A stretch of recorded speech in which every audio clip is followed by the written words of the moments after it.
Alright, welcome back to the rest of the story. Calvin's up here enjoying his coat that Brittany got him. Yeah, he's essentially a house dog anymore, and he's been getting groomed on a regular basis, at least once a month. And he doesn't really have his winter coat anymore, so we noticed he was getting cold a whole lot quicker. And especially seems how it is currently, well, I think it's in the single digits right now. It's cold, and I want to address an Instagram post I made because I had a lot of questions about it. So for those of you that follow the rest of the story, Travis, on Instagram, I haven't been posting a lot just because, to be quite honest, the way this fall has been, I didn't do much of any action videos and voiceovers, which actually seems to be more of the style of videos everybody prefers to see from me.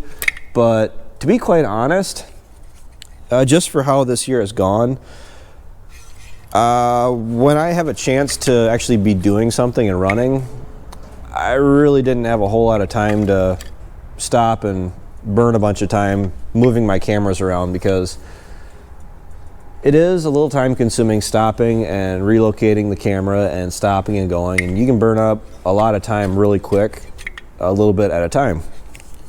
So I'm planning on doing more going into next year again, but this year has just been a kick to the face pretty much from January to December. So on my Instagram, I posted a potential parts warranty a while back, and everyone was asking what happened, what is it, and would you get another one? Well, it is one of the lights off my 7600. I mean, you know, those $200 or so lights that have hardly been on my tractor for more than, I don't know, 2 months. So for those of you that are new to the channel, I went through and replaced a bunch of the standard factory lights on the 76 with these new lights. They are from A&I. They are not cheap. I've been saying for years and years, ever since I've gotten this tractor, I want to go through and change them out. I finally went ahead and did it, and overall it's worked great. The only problem I'm having with are the lights that I actually had added on myself. Not saying that it didn't work originally, because I used to have the halogen lights on this tractor, and then I replaced those with the same A&I lights. These are the floods. I believe the ones next to the hood are the spotting type. There's floods, spots, and then there's a third style.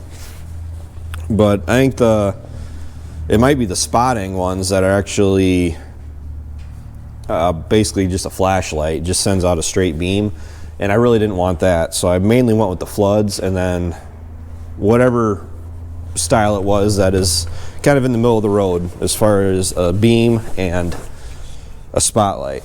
So the light I'm missing should be pretty obvious. I mean, the one up there kind of sticks out like a sore thumb, and then we got nothing right there.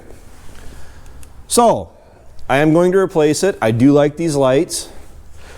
As far as what happened, well, to accommodate these lights on this tractor up on the roof there, the brackets that are existing, they're really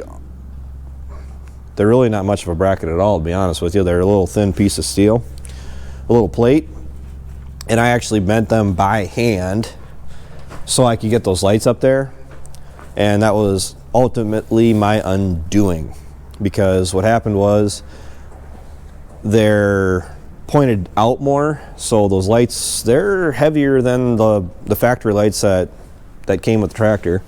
And what happened was with that much weight hanging out the back of the tractor, plus going up and down the road, just regular use, it has vibrated enough where it actually broke that little plate where I bent it. So I got to probably reorder the parts, the brackets, and then get a new light coming here.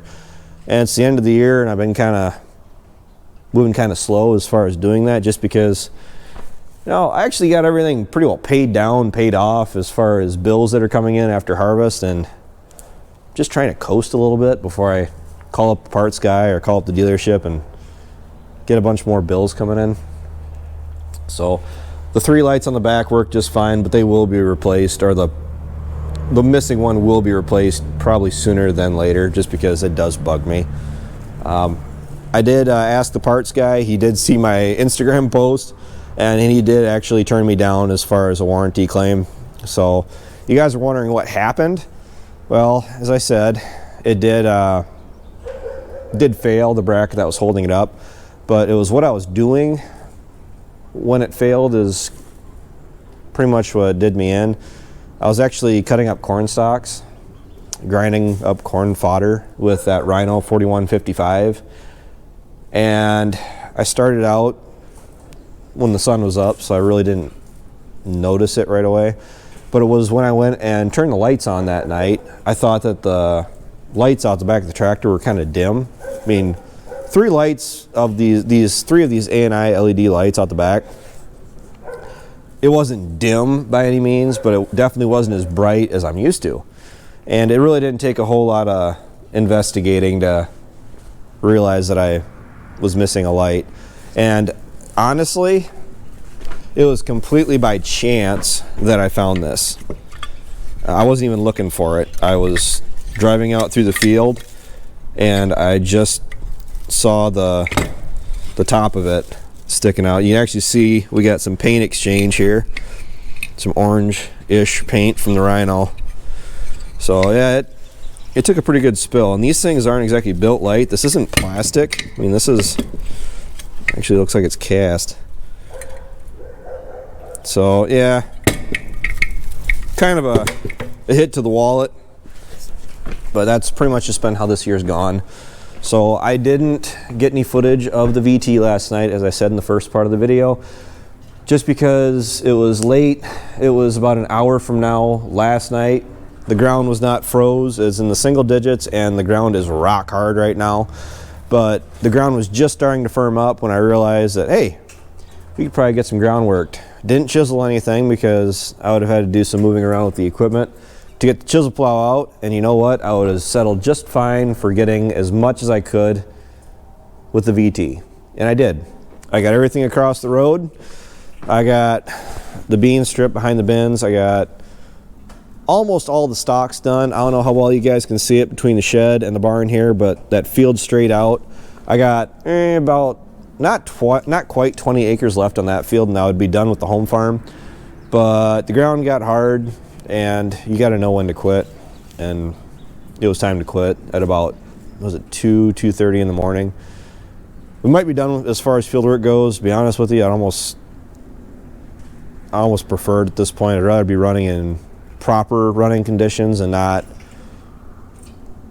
just trying to do what you can between the ground freezing and thawing.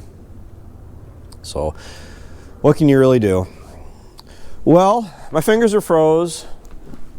The sun's getting down. I actually am soaked from the knees down.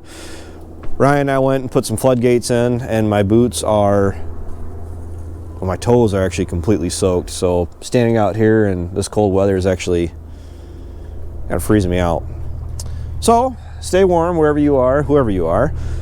Thanks for watching. Take care, take it easy, keep in touch. I'll talk to you guys later.